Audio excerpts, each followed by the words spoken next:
Odette was born in 1912 in Amiens, a city in northern France. During World War I, her mother helped the fight against Germany by letting British soldiers stay in their home. Little Odette loved hanging out with the soldiers. They spoke in a funny way, but they were kind and full of fascinating stories about England. Odette was so interested in England that when she grew up and married an Englishman, her mother wasn't surprised at all. After a short time living in France, Odette and her husband moved to England in 1931. Then in 1939, Germany invaded Poland, starting World War II. A year later, German soldiers took over France and set up their own government. Odette was heartbroken. She thought about the people of Amiens during World War I. They had fought so hard for their freedom. And now it was all gone. Odette felt like she had to do something to help. But what could she do? She was just a housewife. By the early 1940s, the war had spread, and more countries were involved. People were fighting, suffering, and dying everywhere. Odette listened to the news on the radio with a heavy heart. Then one day she heard something that made her sit up straight. The British government needed pictures of French beaches. Suddenly, she remembered her old vacation photos. Finally, she could do something that mattered. When the British Secret Service saw Odette's photos, they were very interested. She knew a lot about northern France, and they wondered if she had more valuable information. Could she help them in other ways? Was she clever, brave, truly committed to helping Britain and France? To find out, they invited her to their offices in London. Not long after, Odette was on her way to a life she never could have imagined, not even in her wildest dreams. "We want you to go to France as a spy," the man said, calm as could be. Odette stared at him, completely shocked. A spy? Seriously? Was this guy out of his mind? "I'm just a housewife," she said softly. "I have 3 little girls and a loving husband. They need me. I'm sorry, but I can't."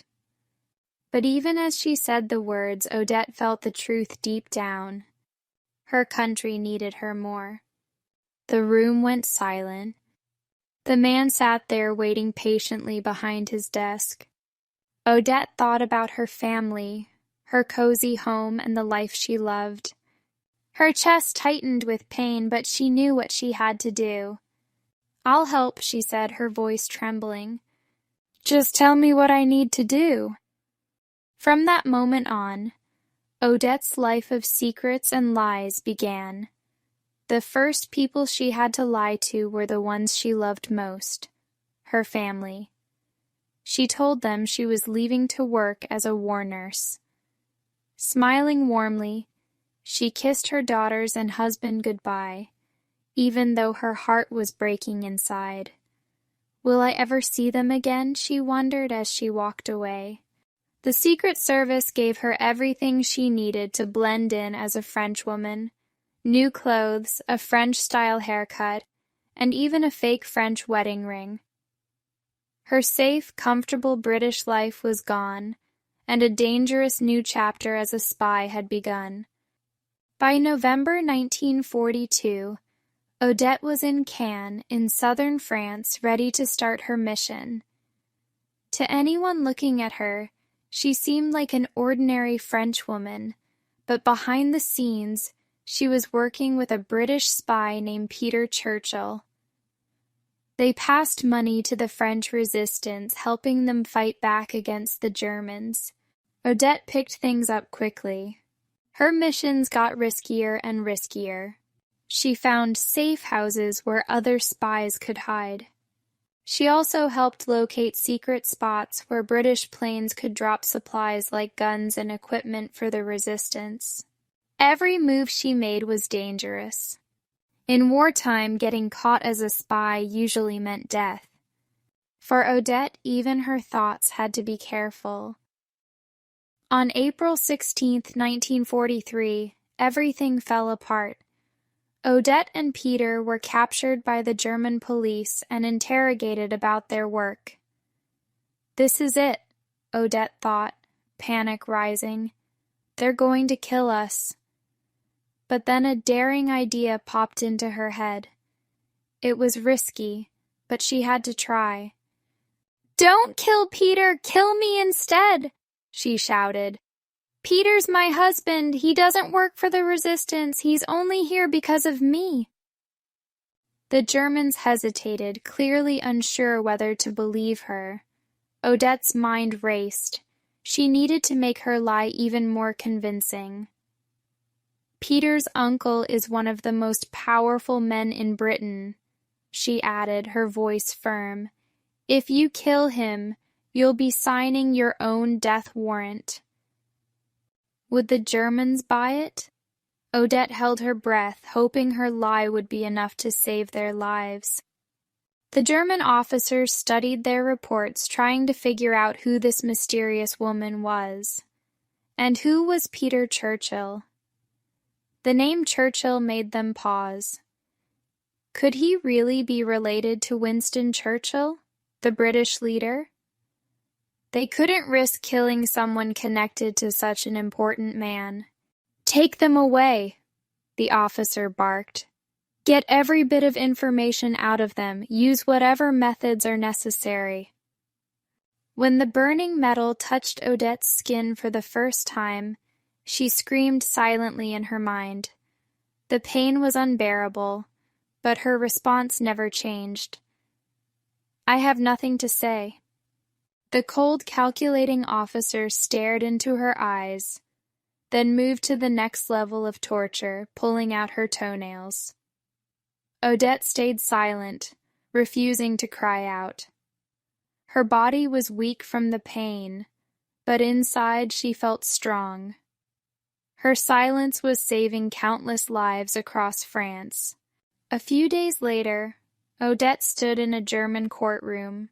She looked around the elegant room with its clean walls and large windows letting in bright sunlight. Outside, she could hear the sounds of busy Paris streets. It all felt so unreal.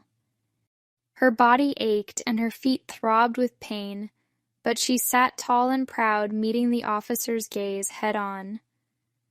"The court has decided you must die," the officer announced in clumsy French. "You are a British spy and a member of the French resistance. You will return to your cell and wait for your execution." The days dragged on, then weeks, then months. Every time the guards opened her cell door, Odette braced herself, knowing it could be the end. But somehow she held on to hope. Her lie about being connected to Winston Churchill seemed to be working. Each night she closed her eyes and imagined holding her daughters. She whispered softly to them, "I love you," as if they could hear her across the miles. In May 1944, Odette was moved to Ravensbrück, a notorious concentration camp in northern Germany. She arrived to see frail prisoners shuffling between rows of plain gray buildings. Their bodies were skeletal, their heads shaved, and their eyes empty of any hope. Ravensbrück was a place of despair, where prisoners worked until they collapsed. Every morning the dead were cremated, and the relentless labor carried on. But for Odette, there was a different plan in store. Something unexpected was waiting for her in this horrific place. Fritz Düren, the head of Ravensbrück, was a cold and selfish man. He knew about Odette and that there was something special about her. But he didn't trust her at all. To keep control, he locked her away in total darkness for months. Odette, however, refused to lose hope. In her mind, she pictured her family. She imagined herself choosing beautiful, colorful fabrics and sewing lovely dresses for her daughters. By this time, the Americans were advancing through Germany, and the war was nearing its end. On April 28, 1945, Søren came to see Odette. "We're leaving today," he told her. She was shoved into a van with a few other prisoners. Through the small window, she saw German guards running around and vehicles speeding off in a panic. Her heart raced. Was it possible? Could she really survive this and be free? After 4 long days of driving, the van stopped, and a guard opened the doors. He yanked Odette out and forced her into Søren's car. Why does he want only me? She wondered, staying silent as she watched the road rush by.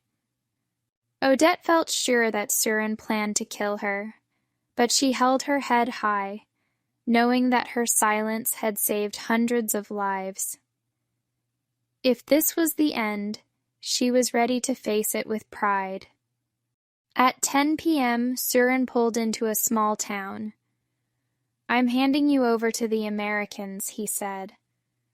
Odette couldn't believe what she was hearing. Was this some sort of trick?